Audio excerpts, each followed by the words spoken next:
और अब देखते हैं खबरें विस्तार से। तथा कथित लाल धागे सरकार के आतंक से प्रताड़ित होकर सांवर उपखंड कार्यालय के बाहर बुजुर्ग दंपति का धरना प्रदर्शन लगातार तीसरे दिन भी जारी रहा।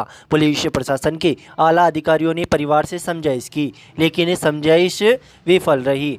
3 दिन से पूरा परिवार पुलिस प्रशासन पर लाल धागे सरकार के प्रभाव में आकर द्वेषतापूर्ण कार्रवाई करने का आरोप लगाते हुए उपखंड कार्यालय के बाहर धरने पर बैठा है। वहीं शनिवार शाम को परिवार के सदस्यों को पुलिस ने उपखंड कार्यालय के अंदर से खदेड़कर बाहर निकाल दिया, जिसके बाद परिवार के सदस्य बुजुर्ग दंपति मेरू खुर्द निवासी छोटूलाल मीणा व सायरी देवी अपने परिवार के साथ उपखंड कार्यालय के बाहर सड़क पर ही दरी बिछाकर धरने पर बैठ गए तथा जब तक लाल धागे सरकार के खिलाफ कार्रवाई नहीं होती तब तक धरना जारी रखने की बात कही। परिजनों का आरोप है कि क्षेत्र में लाल धागे सरकार उर्फ पप्पू मीणा ने आतंक मचा रखा है। पुलिस प्रशासन लाल धागे सरकार के दबाव में काम कर रही है। परिजनों ने बताया कि लाल धागे सरकार ने मेरू खुर्द में चरागाह भूमि पर अवैध रूप से अपने अतिक्रमण कर रखा है तथा सरकारी नहर को भी तोड़कर पानी अपने खेत तक पहुंचा रहा है। साथ ही 500 साल पुराने भेरू जी के धाम को भी तुड़वा दिया, जिसके खिलाफ कई शिकायतें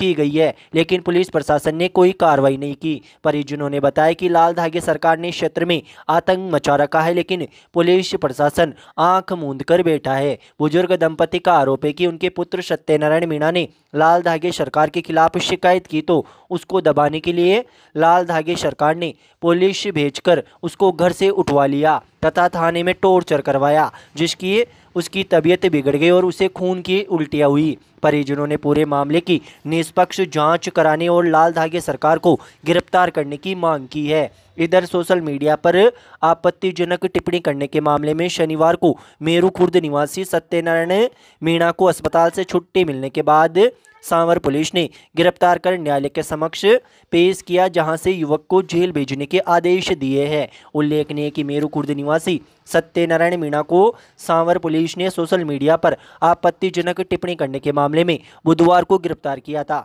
परिजनों का आरोप है कि पुलिस प्रशासन लाल धागे सरकार के दबाव में आकर कार्य कर रही है। बिना किसी कारण के सत्यनारायण मीणा को गिरफ्तार किया गया। सत्यनारायण मीणा की पत्नी ने बताया कि बुधवार को उसके पति को गिरफ्तार किया गया तथा गुरुवार को जब पुलिस सत्यनारायण को उपखंड अधिकारी के समक्ष पेश करने के लिए लेकर गई तो इस दौरान उनकी तबीयत अचानक बिगड़ गई और वह बेहोश हो गया, जिसके बाद सांवर के अस्पताल पहुंचाया, जहां उसे खून की उल्टियां होने लगी, जिसके बाद केकड़ी जिला अस्पताल के लिए रेफर कर दिया गया। परिजनों का आरोप है कि पुलिस द्वारा थाने में दी गई यातनाओं से पीड़ित की तबीयत बिगड़ी है। परिजनों का आरोप है कि सत्यनारायण हृदय रोगी है तथा पुलिस की मारपीट से उसके स्टंट हिल गए हैं तथा उसी कारण सत्यनारायण को खून की उल्टियां हुई है। परिजनों का आरोप है कि प्रशासन ने अब तक सत्यनारायण को किन कारणों से खून की उल्टियां हुई उसकी जांच रिपोर्ट नहीं दी है। साथ ही ये भी नहीं बताया है कि सत्यनारायण को किस तरह का इलाज उपलब्ध कराया गया। परिजनों ने न्यायालय में भी इस बाबत एक प्रार्थना पत्र पेश किया है। उल्लेखनीय है कि सांवर उपखंड के मेरू खुर्द ग्राम में स्थित तथा कथित लाल धागे सरकार ने अंधविश्वास और चमत्कार के नाम पर लोगों को गुमराह करने का एक जाल बिछा रखा है। रोजाना हजारों की संख्या में लोग उसके पास तथा कथित दवा और धागे लेने पहुंचते हैं, जिनमें से कई लोगों ने स्वास्थ्य संबंधित दिक्कतों और साइड इफेक्ट की शिकायत भी सामने आई है। आरोप है कि बाबा बिना किसी चिकित्सकीय अनुमति के दवाइयाँ देता है और इससे कई लोगों को नुकसान भी पहुँचा है। यही नहीं, ग्रामीणों ने बताया कि केकड़ी, सांवर और आसपास के इलाके में बाबा की प्रभाव और संपर्क इतने गहरे हैं कि थाने से लेकर तहसील तक कोई भी अधिकारी उसके खिलाफ खुलकर बोलने की हिम्मत नहीं करता। बाबा खुलेआम चमत्कारों और कथित आध्यात्मिक इलाज के नाम पर लाखों रुपए की कमाई कर रहा है।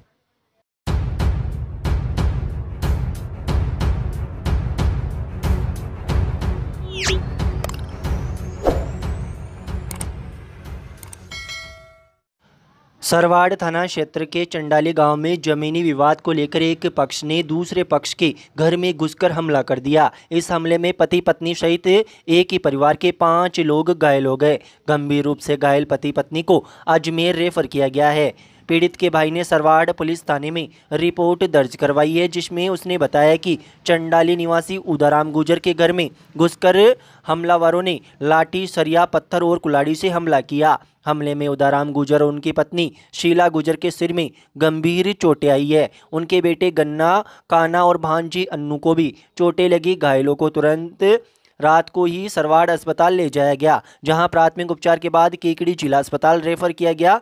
हालत गंभीर होने के कारण उदाराम और शीला को अजमेर के लिए रेफर कर दिया गया। रिपोर्ट में नारायण दत्तक पुत्र रामधन, कैलाश पुत्र काड़ू, शिवराज दत्तक पुत्र काना, मदन पुत्र काड़ू, देवराज पुत्र कैलाश, धनराज पुत्र शिवराज, रोडू पुत्र सुखदेव, शिवराज पुत्र रोडू, आशा पत्नी नारायण, मथुरा पत्नी कैलाश, सीता पत्नी शिवराज, जसोदा पत्नी मदन, अयोध्या पत्नी रोडू, काली पत्नी शिवराज, दुर्गा पत्नी सत्यनारायण और सत्यनारायण पुत्र रोडू के खिलाफ रिपोर्ट दी गई है। सरवाड़ पुलिस ने मामला दर्ज कर जांच शुरू कर दी है।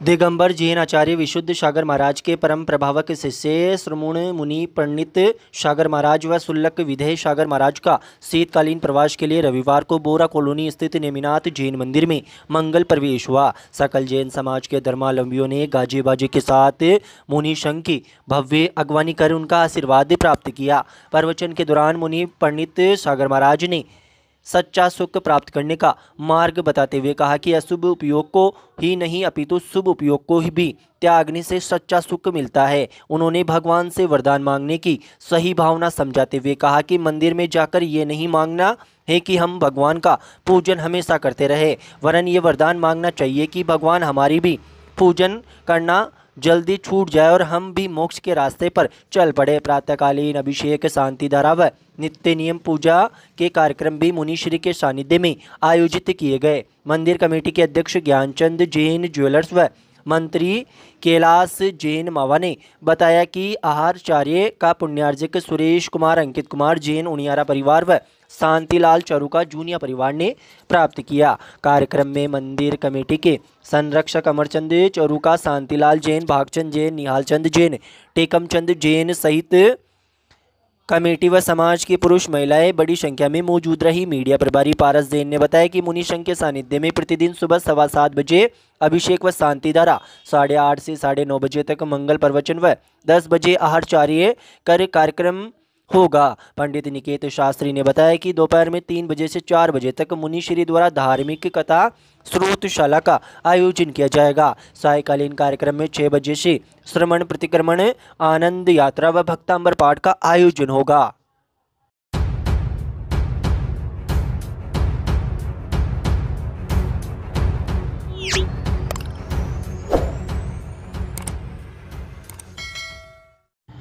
भारत निर्वाचन आयोग के निर्देशानुसार अजमेर जिले में विशेष गहन पुनरीक्षण कार्यक्रम के सफल संचालन के लिए जिला कलेक्टर डॉक्टर लोकबंधु ने निर्वाचन कार्य से जुड़े समस्त अधिकारियों व कार्मिकों के अवकाश पर रोक लगा दी है। जिला कलेक्टर द्वारा जारी आदेश के अनुसार राज्य में 27 अक्टूबर से विशेष गहन पुनरीक्षण कार्यक्रम घोषित किया गया है। जिला कलेक्टर डॉक्टर लोकबंधु ने बताया कि ये कदम पुनरीक्षण कार्यक्रम को समय पर तथा त्रुटि रहित ढंग से पूरा करने के उद्देश्य से उठाया गया है। इस महत्वपूर्ण कार्यक्रम को देखते हुए चुनाव कार्य से संबंधित सभी अधिकारियों व कर्मचारियों को सख्त निर्देश दिए गए हैं कि वे बिना जिला कलेक्टर की पूर्व अनुमति के किसी भी प्रकार के अवकाश पर नहीं जाए और न ही मुख्यालय छोड़े। यह आदेश उपखंड अधिकारी, तहसीलदार, नायब तहसीलदार, भू अभिलेख निरीक्षक, patwari, booth level officer, BLO, supervisor, सूचना सहायक व ब्लॉक स्तरीय अधिकारी सहित निर्वाचन कार्य से जुड़े सभी अधिकारियों व कार्मिकों पर तत्काल प्रभाव से लागू है।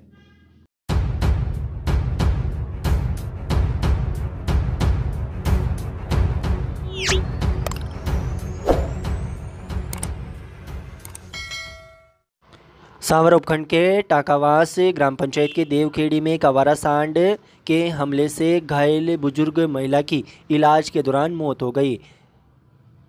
ग्रामीणों ने बताया कि गांव में एक आवारा सांड ने दहशत मचा रखी है तथा आए दिन इस सांड का कोई ना कोई गांव का व्यक्ति शिकार हो रहा है। जानकारी के अनुसार गांव की 65 वर्षीय जमनी देवी अपने किसी कार्य से बाहर जा रही थी, तभी रास्ते में एक बेकाबू सांड ने अचानक उस पर हमला कर दिया। सांड ने जमनी देवी को जोरदार हमला किया, जिससे वह गंभीर रूप से घायल हो गई।